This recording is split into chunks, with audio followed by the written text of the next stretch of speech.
Hello and welcome to this three-part series on effective engagements. In part 1, I spoke about how to be loved. Check out that video on the top of this screen. Part 2 being this video, how to do effective communications. Part 3 being navigating the world of cross-cultural communication. Check out the link on the top for that particular video. Now let's come back to this particular connect.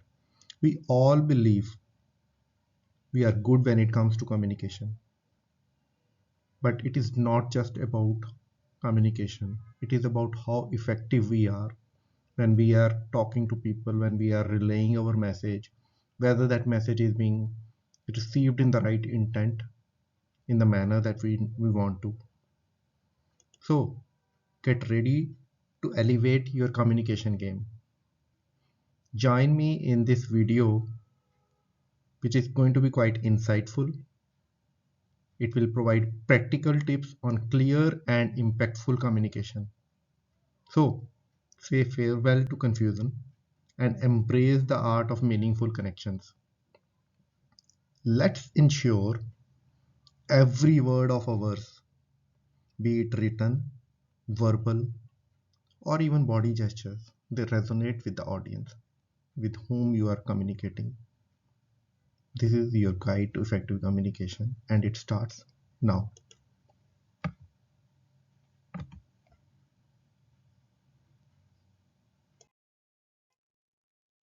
Okay, before we go deep into what are the different ways to engage effectively with the audience, it is important to understand what is communication. Simple, but yet it is good to sort of refresh ourselves what is actually communication, why it is so important, why it is needed. So what is communication? Let's see what is the definition. It's a simple act of transferring information from one person, place, or group to another. Very, very simple. Yet how many of us are able to effectively engage with our audience? So communication is fundamental to our existence and survival. So without communication, we cannot live. We cannot speak to people. We cannot relay our message. We cannot communicate. We cannot deal with people. I mean, just imagine if there had been no communication, how would our life would have been? It would have been dull, monolithic, and without any I would say uh, fun. It would be extremely dull. So why communication? So if you cannot communicate, you cannot engage. So there has to be a mode of communication wherein you would be able to deal with people. You relay your message, what you want to, what you need, why you need, how it is going to help you. So it is the basis of coordination. So you cannot do your work, engage effectively with people, coordinate the stuff without telling them what do you need, why you need, how you are going to consume the information. So it is a very essence of coordination. It is the basis of decision making. Can you take your decisions in thin air? No, you can't. You need some basis to take your decisions.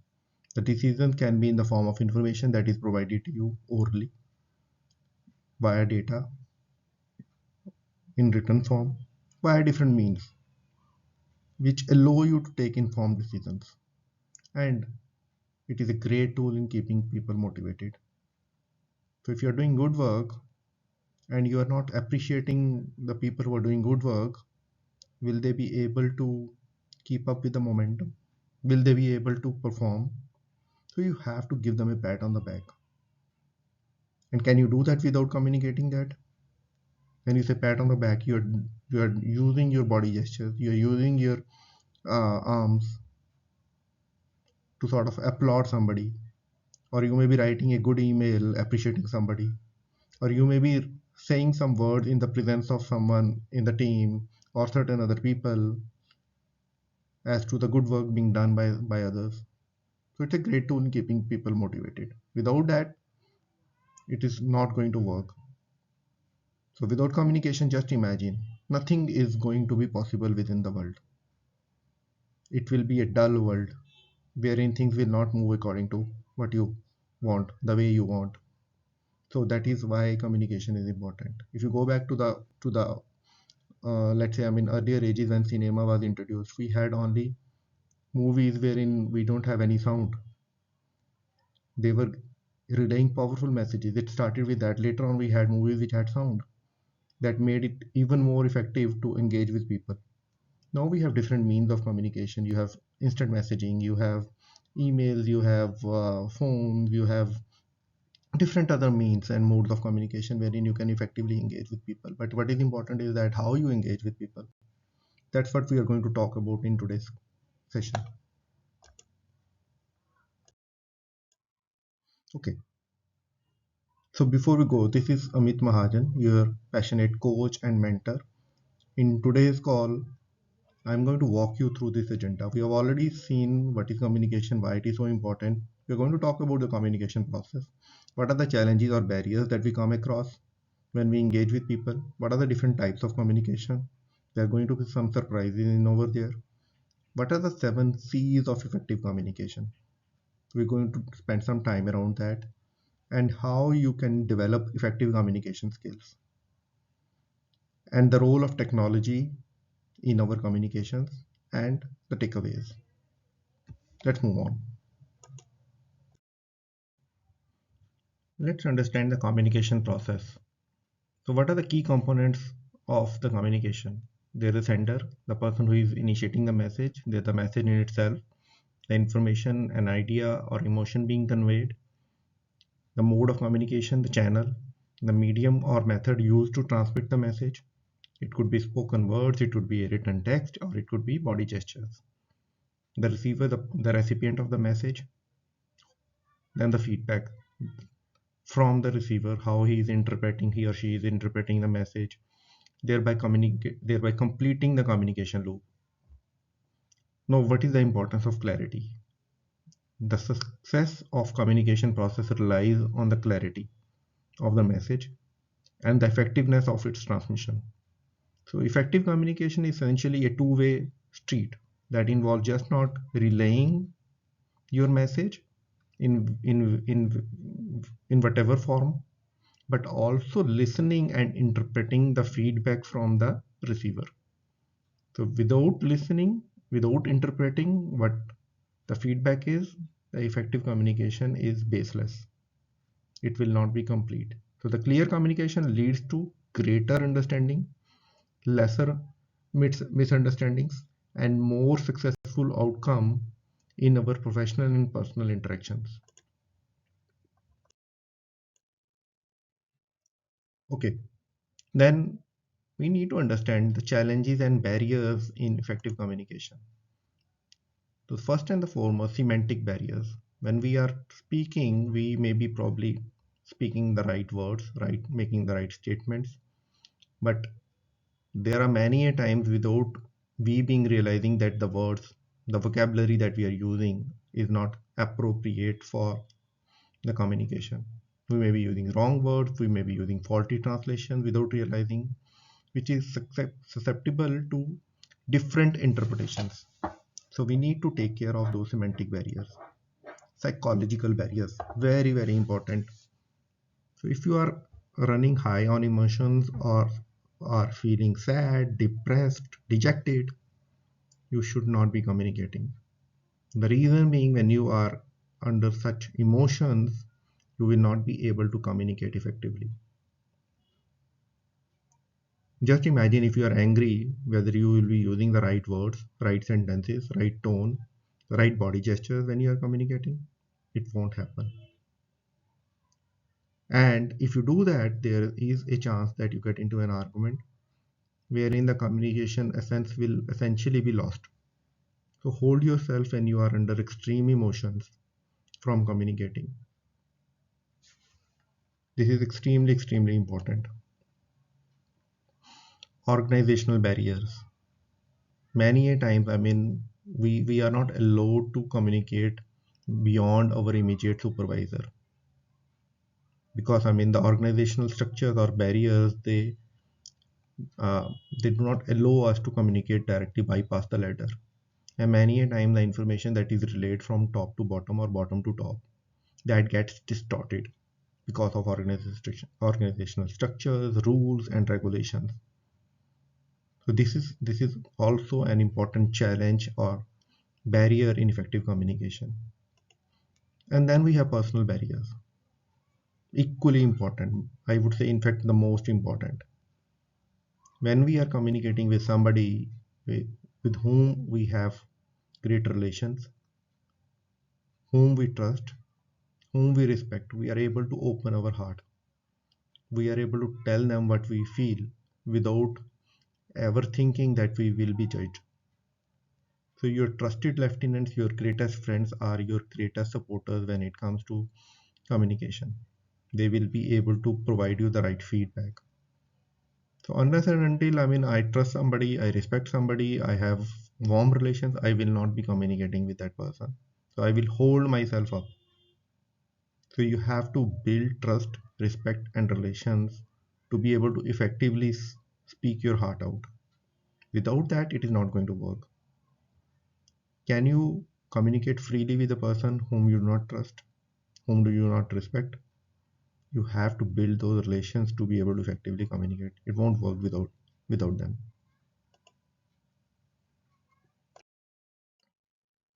Now let's understand the different types of communication. It is important to understand so that we can tune our communication according to the mode of or the type of communication. So we have verbal communication, non-verbal communication, written, listening, visual communication. So what are the different types of verbal communications? It could be face to face, it could be over the phone, it could be through Skype or Zoom or any social media app.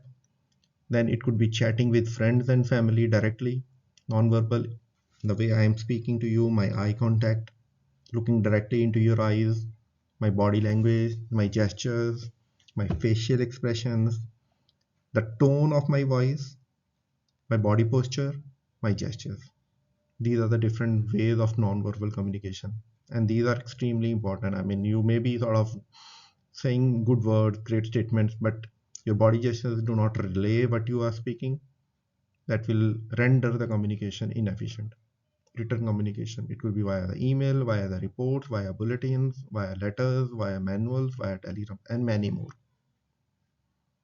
And how you do listening is also communication. It's just not about saying, it's about understanding what the other person is trying to say. Active listening is a key ingredient in the effective communication. So you have to be a good listener, and just not listener, try to understand what the other person is saying, interpret that, and give them the feedback that they're looking for to complete the communication loop. And then the visual communication, it could be via the images, it could be via the infographics, it could be via the video. The way I'm sort of putting together this video, that's again a great way of communicating with people. It's not two-way, but again, to make it two-way, you can comment on the video and engage with the provider of the information or the sender of the message. And it could be a visual presentation. So these are the different types of communication, and you have to tune your communication according to the mode of communication or the type of communication. Let's take a look at the 7 C's of effective communication. Stay with me. These are quite important and these are quite insightful. The first C is completeness. When we are communicating, we need to provide all the necessary information in as clear manner as possible for effective understanding that allows us to take informed decisions. The second one is clearness, clarity. Ensure that the message is easily understood without any ambiguity or confusion. Towards the end of this video, I will give you some examples of ambiguous communication, how these are susceptible to different interpretations. Third one being courtesy. Show respect, be polite, and professional in all interactions. Whether you are dealing with your colleagues, your family, your friends, when we say professional, it's not about at work. It's about how you deal with people from different walks of life. And the fourth C being correctness. Ensure that when you are crafting or drafting your statements, your words, your vocabulary, it is correct in grammatical tone.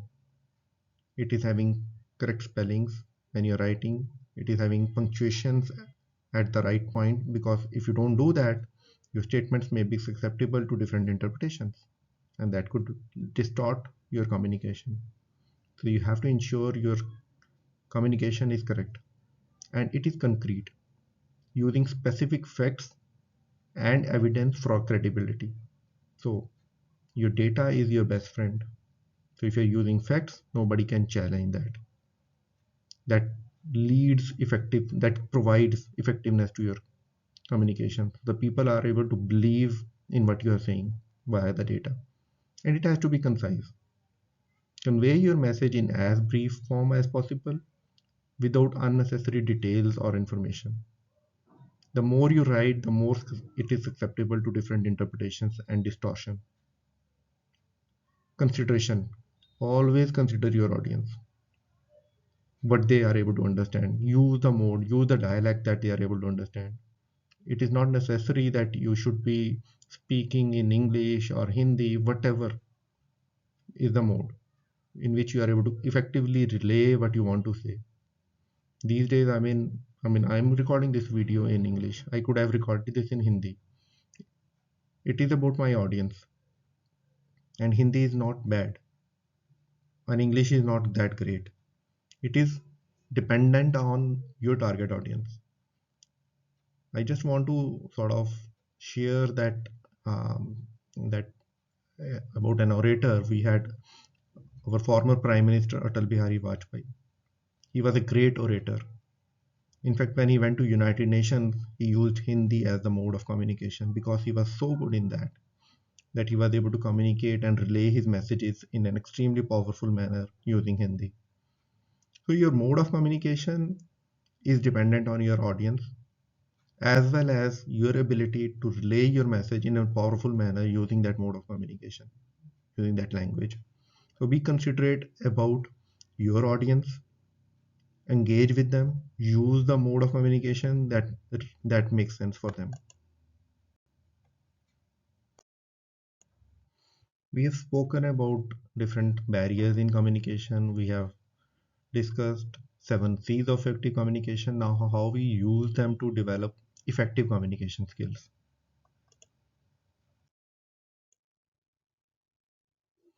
So, let's talk about verbal communication first. So, what is verbal clarity? It involves use of clear and concise language. So, how to achieve verbal clarity? Some tips for that. We need to be concise, avoid unnecessary jargon and verbosity. Keep it simple and short.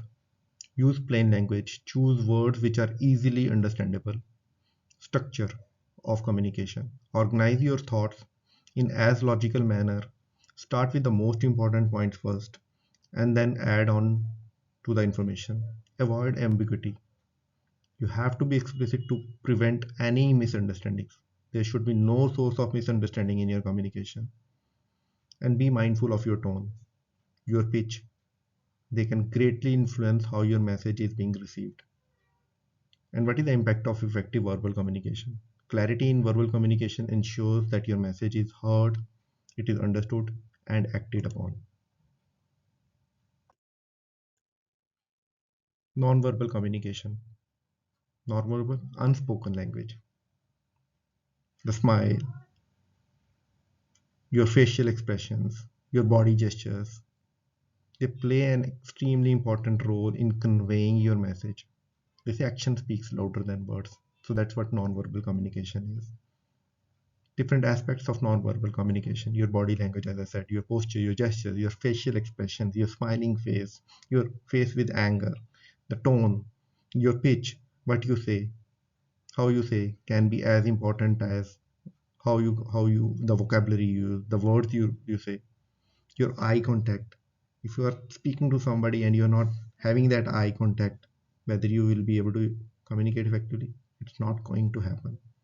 Your proximity, the distance, the physical distance between you and the person you are communicating. So if you are standing, let's say 15 feet far away from a person to whom you are communicating, unless until you are addressing a wider audience, it's not going to be effective. You won't have that warmth. So what is the impact of having great effective non-verbal communication? So non-verbal Cues can greatly influence how your message is received, and as I said, action speaks louder than words, so even more than your words.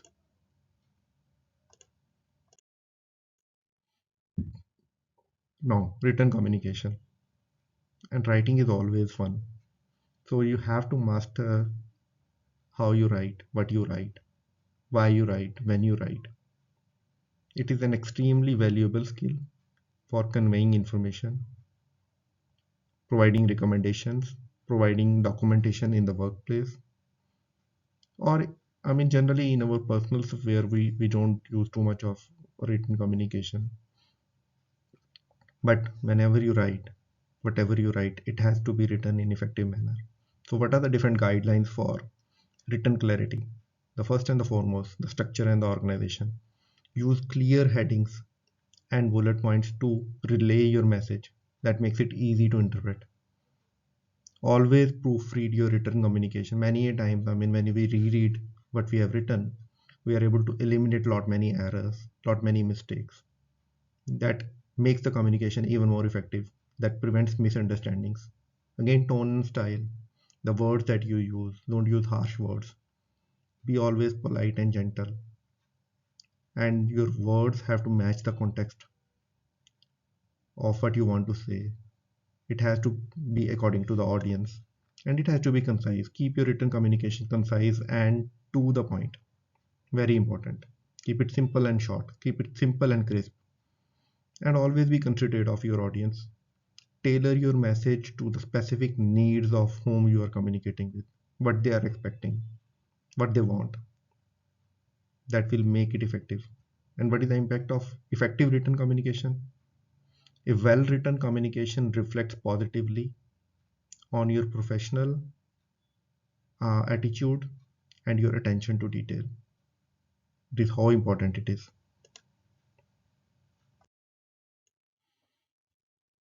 Active listening, one of the most ignored element in effective communication.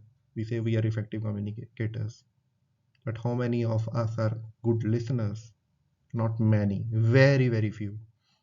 And we say that we are able to relay our message. We are relaying what we want to say. And the communication loop is incomplete without the other person getting it in the essence that we want to. And it is only going to happen when we are able to listen to that person, the feedback that is coming our way, and then we engage to and fro. Without feedback, it is one-way communication. It is not effective. It is ineffective communication. So what are the different characteristics of active listening? Give full attention to the recipient. Show empathy. Be considerate. The person may be going through different emotions, different situations, different circumstances. You have to be empathetic to that person. Avoid interruptions. When you are communicating with somebody and your phone rings or somebody comes and wants to speak to you, or it could be any other distraction. Avoid those interruptions to be able to effectively engage with people. Ask probes. Ask clarifying questions. When somebody gives you some answer, and if you are not able to, or probably it's always better to ask clarifying questions, do that handshake. That this is my interpretation. Is that correct? And always provide feedback. If somebody is giving you some information, some answers to your communication, give them feedback. Make it two-way. That will be great. What is the importance of effective listening? It promotes trust. I'm respecting somebody when I'm listening to somebody and not sort of uh, interrupting that person. I'm giving respect to his or her opinion. That allows trust building. That gives respect to the person, and it improves problem solving and conflict resolution. It enhances interpersonal relations and teamwork. When you are able to build trust, faith, respect, obviously it is going to help you in enhance your interpersonal relations.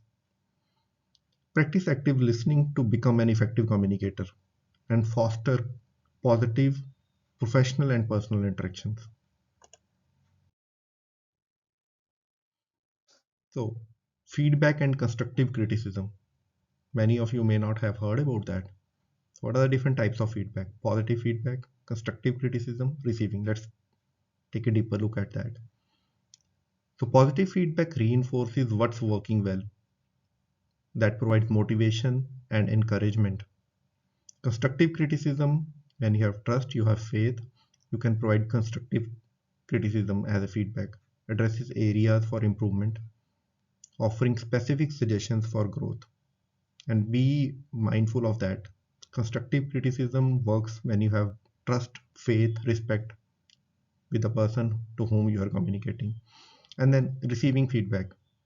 That's again, somebody is going to give you feedback if they have good relations with you, if they have trust and faith in the relations. Otherwise, people will not give you any feedback. Because giving feedback to a person who is not open, who is not having good relation with you, will lead to conflicts. So being open to feedback is a great characteristic of an effective communicator. It promotes a culture of continuous improvement. So what is the impact? Effective feedback and constructive criticism promotes personal and professional growth, leading to improved performance and stronger relations. Very, very important. So the feedback, always give and receive feedback thoughtfully to foster a culture of improvement, collaboration in your personal and professional environment. So overcoming communication barriers. I have a separate video on navigating cross-cultural communication, that is part 3 of this effective engagement series. So so go and watch that video to understand that in greater detail. But for completeness, what is how do we sort of overcome communication barriers? Cultural differences, diverse backgrounds can lead to varied misunderstandings. So you have to be appreciative of cultural differences. Language barriers. So not all people understand your language, your tone, the way you sort of relay your message. So you have to be considerate about language barriers. Generational gaps, young and old, kid and adult, different age groups. So generation gaps can have distinct communication preferences. And the listening skills we have already spoken about. So the impact, recognizing and addressing these barriers is extremely important to foster inclusivity, effective communication in diverse workplaces as well as in your personal life. So the feedback, always embrace diversity. Develop strategies to bridge these communication gaps, promoting a more inclusive and productive professional environment. I have that part 3 video which dwells on cross-cultural communication. So I strongly recommend you go and then enjoy that video. You will have some new stuff to learn about.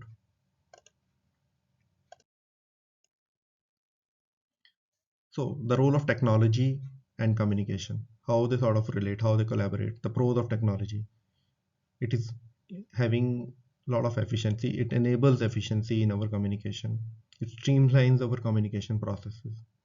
It allows us to have a global reach wherein we can interact with people across continents, across geographies in a seamless manner. And with the COVID and post-COVID, there's a lot of remote work that's happening. The technology is making it possible to effectively engage with people, even when we are in remote locations, when we are dealing with people, with colleagues from different walks of life. What are the different challenges or cons of technology? Misinterpretation. So digital messages can lack nuance. At times, it becomes difficult to sort of interpret them in the right sense. And over relying on technology can hinder face-to-face communication skills. So when we are working remotely or interacting with people remotely, I always sort of recommend people that, okay, I mean, use your video to the extent possible so that you can experience the warmth, you can have that eye contact. You will not be multitasking when you are using your videos. So you will be able to effectively engage with people. So use your video when you are not physically present in front of people. And again, technology is always having security aspect. So the data breaches, the privacy issues can arise. So we have to be mindful of those. But having said that, you cannot deny the role of technology in effective communication. So it is about striking a fine balance between digital and face-to-face communication, which allows for success in the modern workplace as well as in our personal life. So leverage your technology wisely so as to enhance and not hinder your professional communication.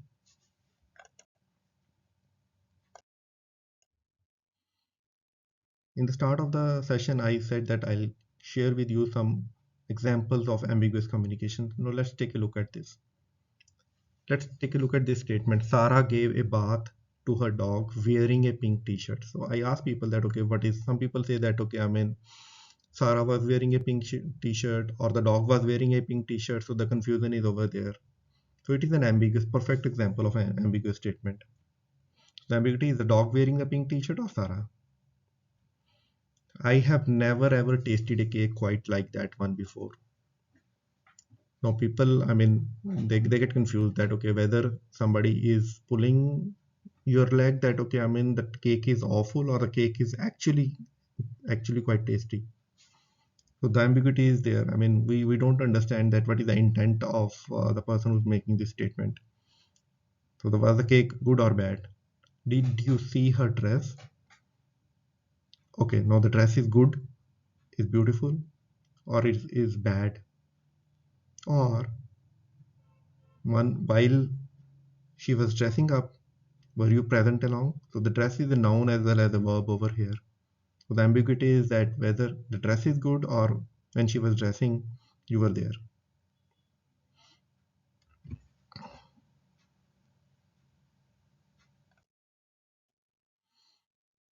Now we have looked at what is communication, why communication, what are the different challenges or barriers in communication, what are the 7 C's of effective communication, how do we overcome those barriers via different modes of communication, verbal, non-verbal, written, listening, so on and so forth.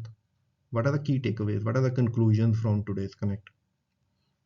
The effective communication is the cornerstone of professional and personal success. Nobody can deny that. Clarity, active listening, and adaptability are essential components of effective communication. Feedback, just not giving, but receiving also, promotes, fosters growth and better relationships which are built on trust, respect, and faith. Recognizing and addressing communication barriers is crucial for engaging communication. So you have to balance technology with in-person communication, and that's a modern necessity. Your presentation skills, handling difficult communications are vital in the professional and personal world. Now, what is the journey? How the journey is going to move ahead? The journey to mastering effective communication is a never-ending process. You have to make gradual progress. You have to take baby steps. It requires practice, having a lot of self-awareness and a commitment to growth. Now, how you apply that? Apply whatever you have learned to your personal and professional communication skills. Build and foster stronger relationships and achieve your goals. Without application, nothing is going to work. Take a relook at this presentation. Visit parts that are of great importance, that are more relevant to you, where you need to improve upon, and keep applying.